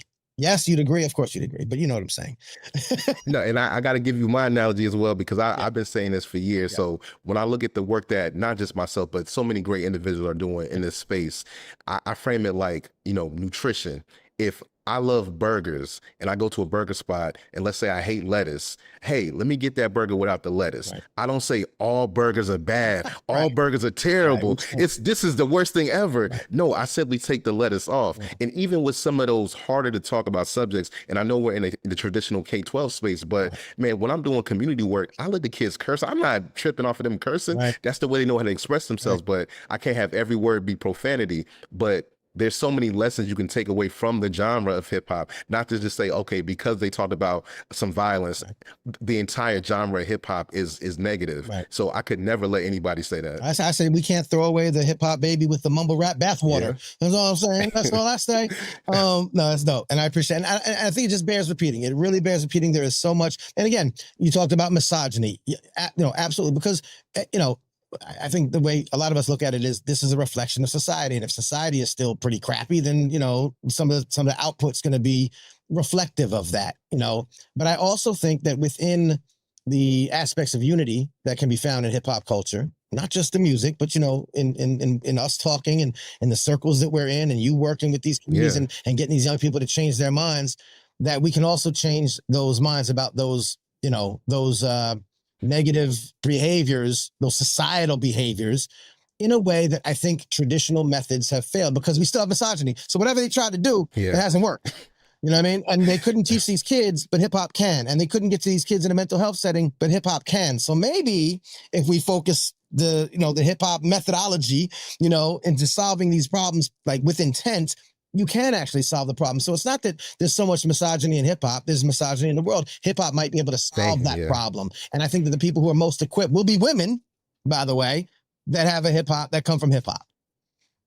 Agreed. These are my theories. I'm glad you said that because, everybody talks about the problems that are within hip hop. And I'm like, you know what? Hip hop didn't create misogyny. There was violence way before hip hop was started. We're saying hip hop 50, a couple years ago. So violence only started 50 something years ago. Misogyny, let's be for real. In the 80s, that's where it really blossomed. Right. Yeah, I get it. Like I said, these are societal problems. What I think hip hop does is not only does it absorb them and reflect them, which it does, and there's no stopping it, and there's no we can't lament it. Like it's supposed to do that. It's supposed to do that. It's supposed to do. It's supposed to reflect it. But if it can also help improve society, then the reflections will start to reflect that. So yeah, I think we have the solution, not the problem. But we're preaching to each other's choir. For those who are listening and just tuned in, again, David Spellman, the author of Just Like Music, Social Emotional Learning Inspired by Hip Hop. The book still available. Get it in your collections. Obviously for educators, obviously for anyone, I guess, in charge of youth, like sometimes there's youth programs and nonprofits. I suppose this would be great for nonprofit leaders as well. And even parents. Yeah. Yeah, I would say all of it. And I'm thank you for allowing me to even say this part. Not just for schools. Right. I have standards in there because kids should be in school, high school students should be in school, but I work with a lot of mentor organizations, nonprofits, Department of Juvenile Justice. But to your point, anybody who's working with young, I would say 8th grade on up, and even some young adults. I've done some stuff with colleges and universities as far as programming, because every chapter is essentially a workshop. Right. But anybody who's working with secondary students, young adults, this book should be on your bookshelf because it just has an engaging way of uplifting those skills that we say kids want. But that's the thing. You have to put the time in. You can't just say, oh, these kids don't have the same values if they've never been taught. And what I'm saying is, who's a great teacher? Hip hop, because it taught us many things prior to today, and it's going to continue to teach us as we move forward. Yeah. And I think because the industry, because capitalism, because it was much more apparent. Like you said, you listen to a song and you learned a thing, like a fact, I use mine is KRS-One's You Must Learn, where I learned about all these brilliant Black inventors and innovators throughout American history that, you didn't really hear much about. That representation matters, those factoids matter.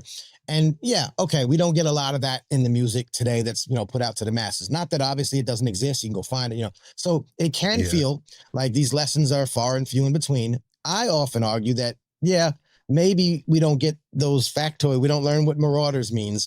But because the guy who learned what marauders means is now a teacher, you know what I mean, or an educator or in the spaces, we can translate that information down to the folk, but we can also give them all the other lessons that hip hop has taught us along the way, including, being resilient enough to find our way into the education space and teach and make curriculum, even though that's not what we were here to do.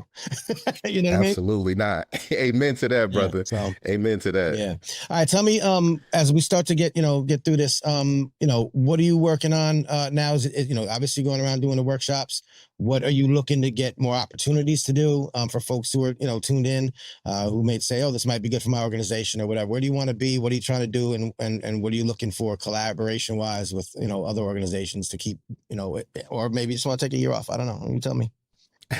Now, like you can't take no days off. That's for one thing. But keeping it with the Tribe Called Quest, man, just pushing it along. Yeah. The biggest thing is getting with the organization and some researchers to get some of that good quantitative data. So pilot programs where we can say, okay, this group of students did through week 1 all the way through week 17. Yeah. We've seen some improvements in grades. We see some suspensions or some discipline issues decrease. You know what? Correlation. Maybe it's because of just like music curriculum. So that's one of the biggest things that I'm working on, but I'm always constantly working with different organizations. Yeah. Exposure leads to expansion. So anybody whose 2 ears are tapped into this podcast episode, positivearchersolutions.com, positivearcher@gmail.com. Reach out, because I'm always looking to collaborate with like-minded individuals.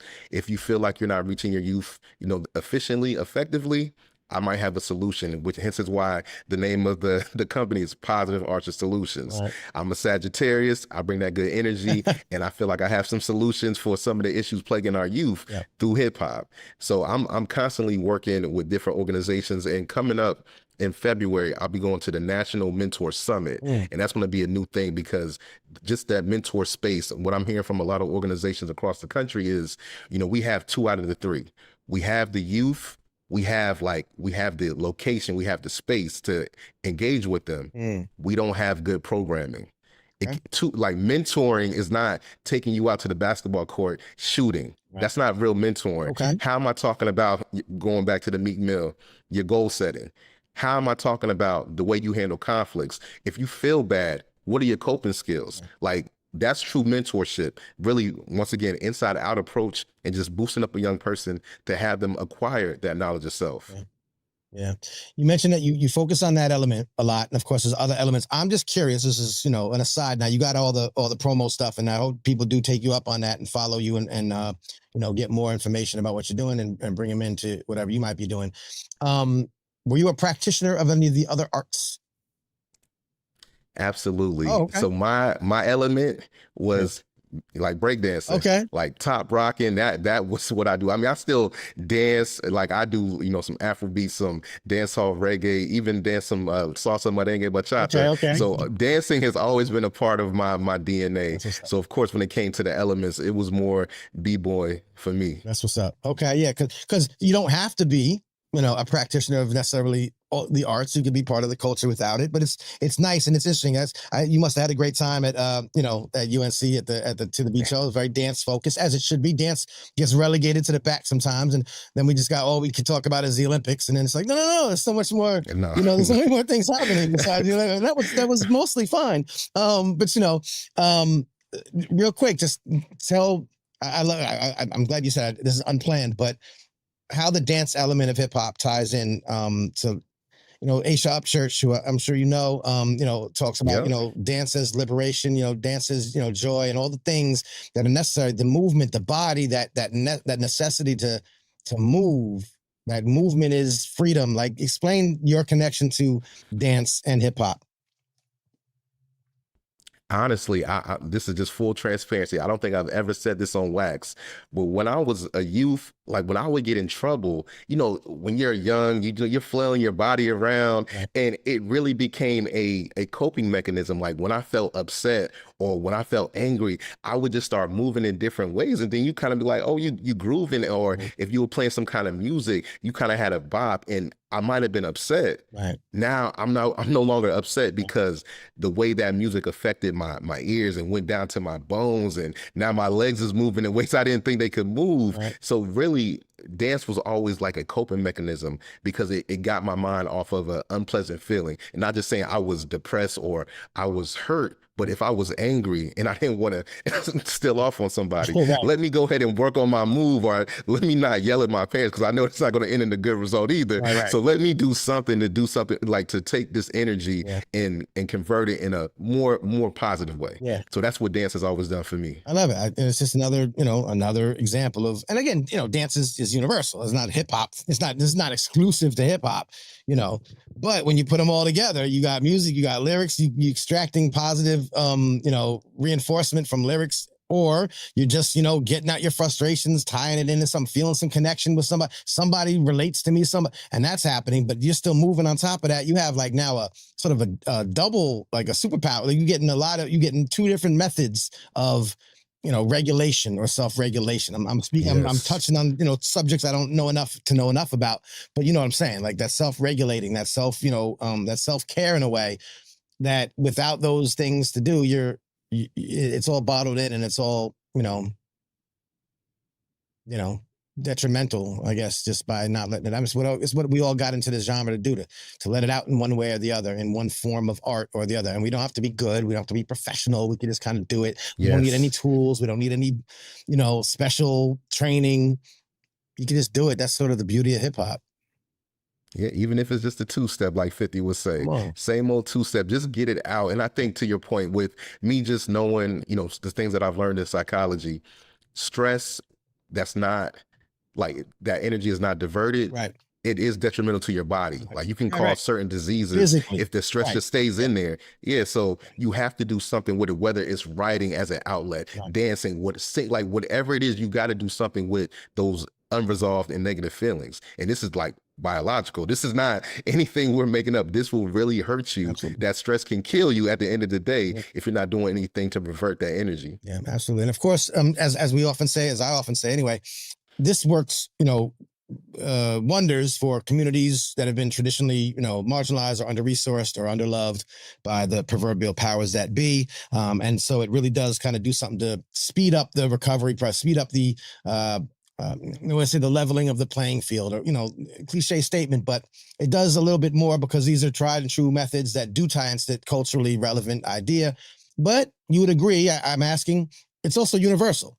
These things, the places you've gone have not always been like one demographic, right? It's a universal thing. So it may help certain communities because they've been, again, they I'd say need it the most in the sense that they've been, like I said, under-resourced the longest and the worst, but it actually does help people across the board. Yeah. Yeah, absolutely. Absolutely. Yeah. There's a lot of times people are like, well, we don't have a majority Black school district, so we can't have Mr. Spellman coming to no, of course, like it's ridiculous. Man, to that point, when we're talking about this whole concept of social and emotional learning, and I say it many times in workshops, professional development with educators, how many people could benefit from having more self-confidence? Right. You see a bunch of hands go up. Right. I said, do you think that's just a Black and brown thing? Right. How about dealing with conflicts appropriately? Right. It doesn't matter what your demographic is, what your socioeconomic, anybody who has a beating heart in their body. Right. I know we're dealing with aliens and we don't know what they got going on, but if you're on this planet right now, you could benefit from whether you want to call it social emotional learning, whether you want to call it emotional intelligence. Right. These are just tried and true skills that help somebody be successful. Because if you don't know how to interact with people that are different than you, you're just going to be with the same people, and that's not what the world is made of. And when you're going to have to interact with others. You have to interact with others, and that requires social emotional intelligence, which this is the way to do it. And plus, I mean, if you're talking about kids, when we talk about hip hop, it's so ubiquitous. It's so part of the fabric of the culture, not only here, but, globally, that you could, again, folks I've talked to for years, we still get pushback and be like, you don't want hip hop in a school. Like, this is ridiculous. Hip hop's all in your school. It's all in your school. Yeah. So what are you doing? Like, why don't you just embrace it and work it? Ridiculous. Let me drop a gem for the individuals who still may be naysayers that don't come from the hip hop culture. Right. And I said it during the workshop I did at UNCC. Hip hop is already in academia. Right. Anybody anybody with their doctoral degree did a thesis paper, that works cited page, guess what? You sample. Right. Guess where sampling came There from? you go. Hip hop culture. Right. So little did you know, you were already a practitioner of hip hop. Right. So hip hop is already embedded into so many just aspects of our culture day to day. So to deny it in the school where it could benefit those kids the most, and not just Black kids, because it may be different now, but at one point, hip hop was the #1 consumed genre in America. Right. Guess who's not the biggest population in America? Right. Black folks. Right. So somebody else is buying hip hop. Yes, Somebody's buying into the idea of hip hop. Right. Yeah, you can make these connections all day, and I'm glad you do. You, like I said, you've done it in the book, but you've done it in the work in the years since. I've seen you do it in the workshop, so I would highly suggest that folks who are in the academic / education space, again, nonprofits, like I said, I even think parents, I even think people who aren't parents, but maybe artists, maybe you're a rap artist, maybe you're, connected to the culture in some way, and you're looking for ways that you can get this kind of, understanding about what the either the music you make, the music you consume, the other aspects of the culture that aren't music, and kind of self-teach, or self-learn. Again, we're supposed to be life learners. We're supposed to be on TikTok, learn how to make macaroni salad. Like then buy the book and learn how to, get your mind right. Like it's okay to do that too. Absolutely. Yeah. Absolutely. That's what's up. Well, listen, we covered everything. I think you got everything out. Again, February, say it again, the mentorship summit. Where's that going to be at? Yeah, National Mentor Summit taking place in Washington, D.C., February 4th through the 6th. I believe you can still register. I mean, and that's the thing with mentor, that spans everything. I love it. Whether a parent can be a mentor, but just those dedicated organizations working with youth across the country. They're going to be convening, and I think it's going to be a dope conference. Yeah. Of course, yours truly is presenting, so getting the word out, but just having spaces where people can convene and learn from each other, it's always a big up. Mentorship is another brilliant, interdisciplinary place that hip hop can live. It is an extension of what we see in the schools. I tend to be a little educator heavy on this show, but that's why I keep saying, no. Your nonprofit organizations, y'all deal with youth. You don't have to be an educator. You don't have to be a teacher to get these lessons. You could be a parent, and again, your curriculum guide. Yeah, we say curriculum, and it does seem education based, but now you're saying no. But the same principles, these same methods can be applied to mentorship. So who needs to be a mentor? There's parents, there's clergy, there's again nonprofits. There's so many people that are in the position of trying to be a mentor, trying to learn how to, positively influence our youth. So take the lessons learned from, where you've applied it here, just like music, and come to these sessions and check out your work and hire you and do all the things. Come on now. And I got to say this, because The Alchemist is my favorite hip hop producer. And this is the thing, when I usually say it, they think about the book. No, nothing against the book, sure. But in the first Infantry album, The Alchemist had, I want to say it was 2004. In one of his interludes, it talked about the alchemist being able to transform ordinary metals into gold. Right. If you're working with young people, if you are a parent, essentially you are an alchemist. That young person that you birth, or that young person that's in your care, I'm not saying they're ordinary, but they should be gold because of your interaction with them. So essentially, we are all alchemists. Say it again for the people in the back. These kids, come on, man. Won't know. ALC. We don't know. ALC. Oh, he's having a great year. Yeah, yes. These kids won't know, man. These kids won't know what we don't teach them. So, and yeah, they're going to have their own hard-headed opinions about it too. They're going to be like, listen, Unc, you know what I mean? And we're like, well, all right, I'll be Unc, but we're going to meet halfway and let's see where we can, absolutely, where we can, have these common grounds. I've tried it. It hasn't failed me yet. You do it all the time with young people. All of our colleagues do it. So this isn't, we're not making things up, folks. Yeah. So I appreciate it, man. Mentorship. I'm glad you called attention to that for me anyway. Like we don't touch upon that as a specific kind of interdisciplinary area focus. Mentorship through hip hop. I love it. It's inherent in all the other, places that we, mental health therapy, education, guidance and all that stuff. But mentorship, man, I'm glad you're going to be there, and they're going to learn that day. So, oh yeah, they're gonna get a treat. They in for a treat. Yes, indeed. David, thank you so much again for your time. I appreciate your patience. Like I say, divine timing. I think that whoever needs to hear this will, and we can come back and we can do this anytime. Invitation stays open, and I hope we cross paths again soon in person as well. Absolutely, man. Once again, it's an honor to be on Hip Hop Can Save America because I've been an avid listener for the past 4 or 5 years. So this is just a surreal experience for me, even being on the airways, putting all this information on wax. So I appreciate you and just your movement, man. Because I mean, everybody knows the book. Go get the book as well from you. But just all the great work that you've done. Bringing attention to the culture and the ways that it can affect America in a positive way in the world. So big up to you as well, Manny. I appreciate appreciation. And again, your book, Early Way, like it's really a full circle because these were the ideas that I was coming across. I didn't invent this stuff. I'm just the guy that, thinks they're important and that thinks, your work is important. So full circle for me as well. Thank you for coming on, and we'll kick it some other time soon. Anytime. Yes, sir. Thank you, my friend. Many faces. You sick for this one. Sick for this one.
Oh man.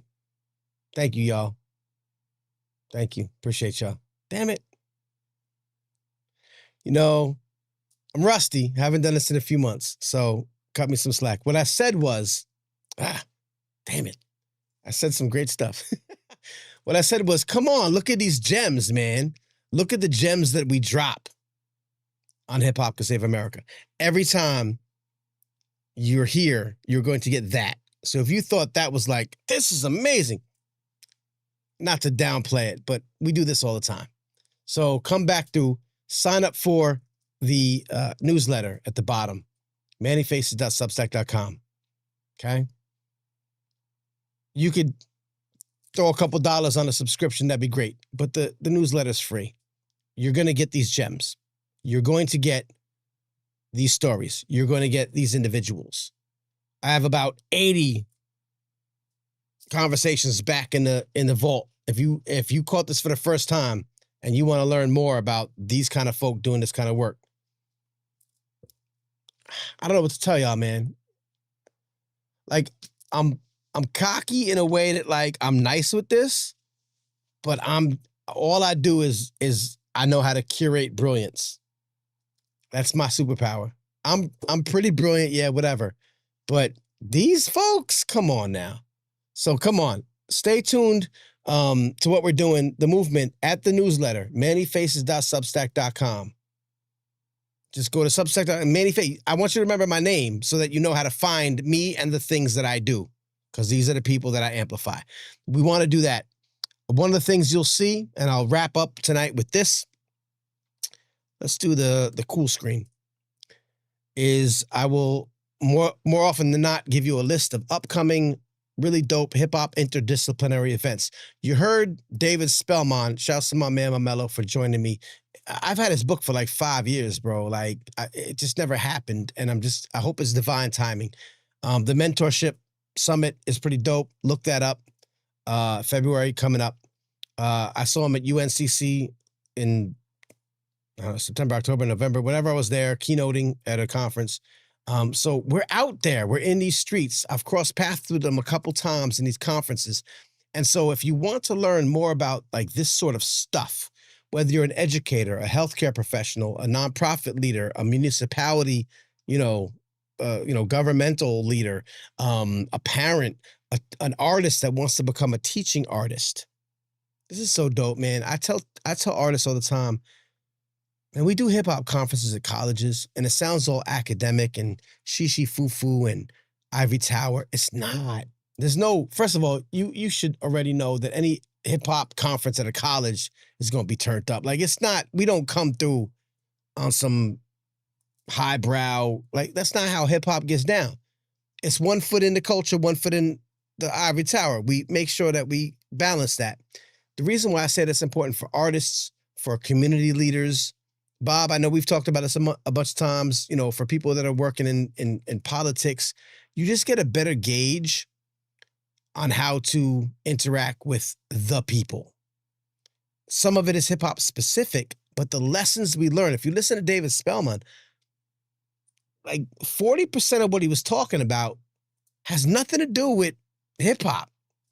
It has nothing to do with the communities that are traditionally associated with hip hop. It has to do with understanding people and communicating with them better and working with them better and giving people a chance to express themselves. Like, who doesn't want that? He said, who doesn't want that when you go into a school? Who doesn't want kids to have more self-esteem or whatever it is? You don't understand. Hip hop isn't like a way to do this. Hip hop does this. It's up to y'all in those other aspects of society to learn from hip hop. Hip hop doesn't got to teach you nothing. Hip hop is going to do what hip hop does. And the people that are associated with hip hop are going to be better equipped to deal with all the bullshit in the world because of hip hop. If you want to learn how to better deal with the bullshit of the world, to better communicate, to better create community, to better create culture, or to better authentically, not gimmickly, not panderingly, I know these aren't words, shut up, connect with people through culture, there's a bridge here. And this is where we give you the hints, but you got to come to us for the real deal information. So one of the things I show on the newsletter, of course, are upcoming events. Here are a few. If you subscribe to the newsletter down below, right here, Many Faces, you'll get this kind of information. I'm going to wrap with this. I'm going to be at a ton of these. I'm not biased. I'm not only showing events that I'm going to be at, but I mean, I am being booked for things. So if you want to book me for your thing, please holler at me. We have February 5th to 7th at the Arcus Center for Social Justice Leadership at Kalamazoo College. I'll be there doing a Hip Hop Save America book talk and community discussion, but also shouts to Dr. Candace Lavender, who is a educator in the Chicago, Kalamazoo, Detroit, somewhere out there area. She works with students. She works with, sort of hip hop mindset in the education space. She'll be doing some workshops and presentations there. So if you're anywhere near Kalamazoo, it's a real place, apparently. It sounds like a Bugs Bunny kind of like, I turned left at Kalamazoo, which is Albuquerque, I understand. But it sounds weird, but it's a real place. But it's the Arcus Center for Social Justice Leadership at Kalamazoo College. I'll be there February 5th to 7th. On February 21st, I'm very honored to be at this. This is at UMass Amherst College of Education, the Black AF Conference, AF for artistic freedom, but also like Black AF. Their theme this year is TV Off, Hip Hop as the Revolution for Critical Conversations and Resistance to Conform. So again, that whole idea of hip hop as revolution, as a tool for revolution, as what I like to say is emergency infrastructure, preparing us for revolution. So I'm doing a talk there. I'm doing a presentation, but I'm so honored and privileged to be in that space. Shouts to Imani Wallace, aka Lyrical Faith, super dope poet, super dope education. Oh my God, she's so brilliant. Lyrical Faith. If you like that poetry in your face, Lyrical Faith poetry, check her out. She's orchestrating this conference. I'm very honored to be there and to be saying some words that I don't think they need me to say. I'm going to be preaching to the choir. I don't need to handsome white mansplain anything to these folk, but I'm going to try to carry some of this brilliance that I've collected and curated, rocking with y'all for all these years, and bring it to the table, and hopefully it'll bring some inspiration. Berklee College of Music, March 4th, the 5th Annual International Hip Hop Symposium at Berklee. I'm not going to be there yet. I mean, they should have me there, but we'll see. March 18th to 21st in Groningen in the Netherlands, not Amsterdam, sadly, but I'm sure Groningen is perfectly lovely place. The European Hip Hop Studies Conference. Last year was in Cork, Ireland. I attended. I was brilliant. I was brilliant. I was happy to be among brilliant people in Ireland, which is where my adopted grandmother comes from, my grandma. So that was fun. So this year it's in the Netherlands. I will be presenting there. Their theme is Things Done Changed, Hip Hop Futures for a World on Fire. If Randy Swigum is still tuned in, Randy, I got to put your brilliant hip hop music ed conference. It's a virtual event. It's happening February 28th, Saturday, February 28th. It's a virtual summit. It's going to be on the next newsletter for sure. The Hip Hop Music Education Yearly Summit is happening. It's a virtual event. It ties in hip hop with the music teachers. So one of the funniest things about hip hop is that you don't actually see it in music classes, like where you learn music, like in band and I don't know, jazz, whatever. You know what I mean? Like that doesn't exist as much as it should be. If you got my book, Hip Hop Could Save America, Inspiration for the Nation from a Culture of Innovation, you would see the wonderful interview I had with Jarrett Scheel, the late, great Jarrett Scheel, who passed away but taught at the Berklee College of Music, about the need for hip hop to be treated as music and therefore be taught in music education spaces. Randy Swigum has a wonderful conference every year that delves into that. I'll be keynoting that. So that's going to be on the next newsletter.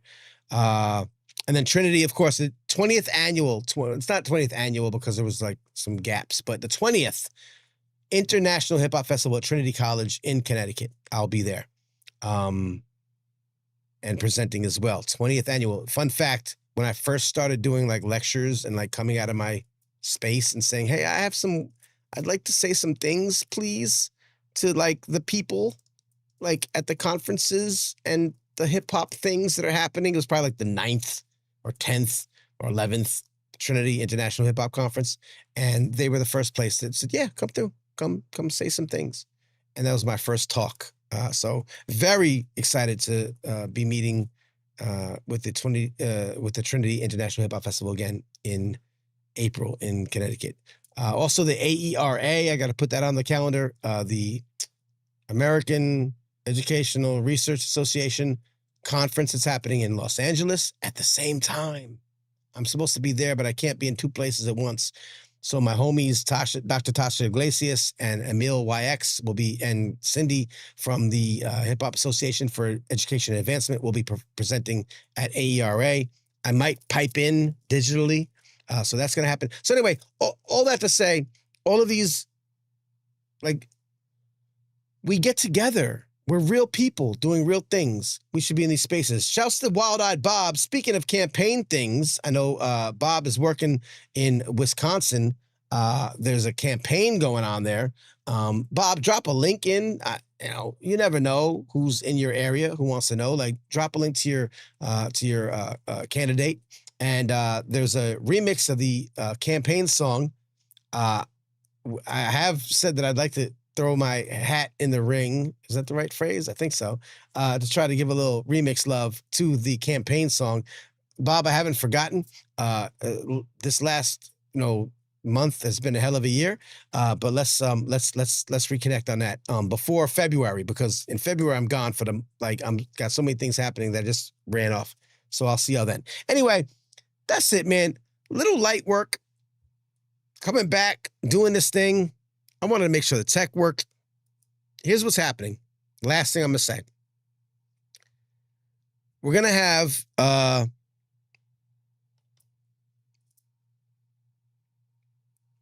weekly. If I'm in my house, I got you on Monday. If I'm traveling, there's nothing I can do.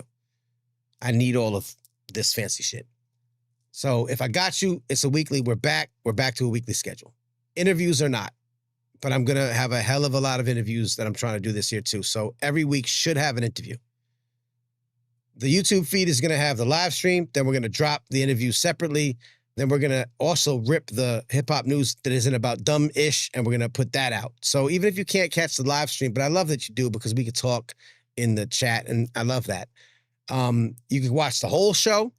You can watch just the interview, or you can watch just the news drop. The newsletter is going to have this thing called Field Notes, which should be weekly, which is just some thoughts or some things I've noticed. It doesn't require like a whole big long newsletter. It doesn't require a big treatise. It doesn't require a manifesto, if you will. But I see things and I come across things and I just want to let you know about them because I'm a pretty good curator of dope-ish. And if you saw the last newsletter, you'll see I brought you some pretty dope-ish. So I'm going to do that hopefully every week. That's God willing. I'm going to turn that into a video product as well. That'll be dropped on the socials. So please follow me on social. Just find me. I don't have time to tell you how to use the internet. I'm going to have some co-hosts on the live stream because I don't just like talking all night just to y'all. I don't mind. I could talk.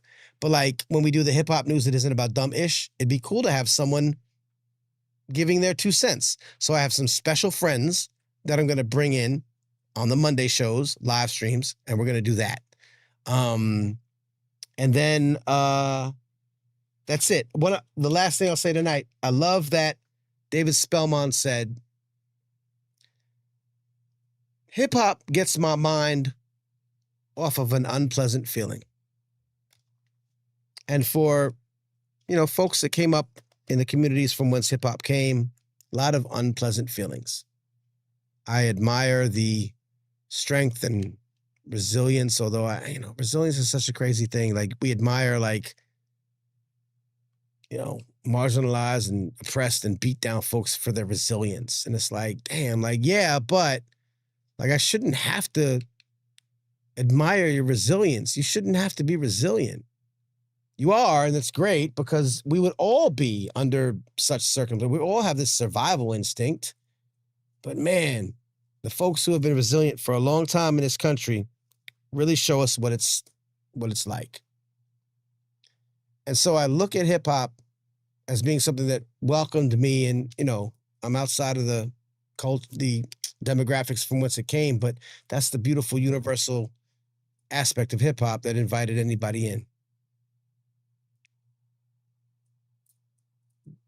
But for the folks that have been historically and traditionally, us as underloved, under-resourced, undervalued, hip-hop has proven to be more than just like a way to make meaning or form identity. It's literally a survival coping mechanism, right? It's emergency infrastructure, that phrase that I'm tuning in on. I'm putting it on the record because if anyone says it after me in regards to hip hop, I'm suing y'all. I said it first.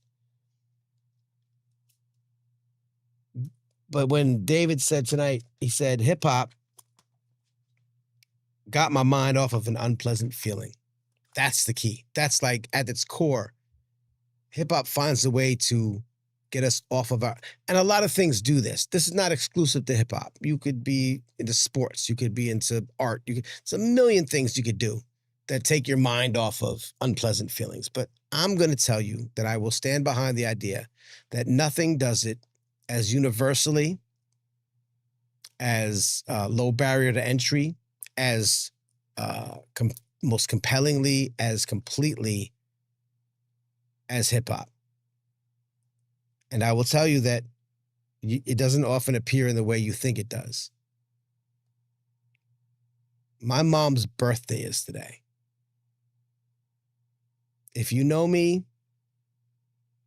there is no single person that's ever lived on this planet that's meant more to me than my mother. She would have been 90 today. She died when she was 67. It's insane that much time has passed. We chose to euthanize our dog, who lived for 14 years, 10 of which he was handicapped, paralyzed from the back of the neck, back of the back down. Used to walk around, like slalom around like a seal. We took care of a handicapped dog for 10 years because we wouldn't put him down unless he was unhappy. And he was always happy. So we made him happy. He was a happy dog, despite being partially paralyzed. We chose to put him down on the same day that my mother's birthday. Today would be an unpleasant day for me. Manny Faces, Michael. If you bought my book, you know my real name. But hip hop, because I'm here with y'all, got my mind off of an unpleasant feeling. So thank you, David Spellman, for being my guest tonight. Thank you for tuning in with me if y'all watching me. OGs and first timers, thank you for helping get my mind off of an unpleasant feeling. And I'll see y'all next week. Peace and love.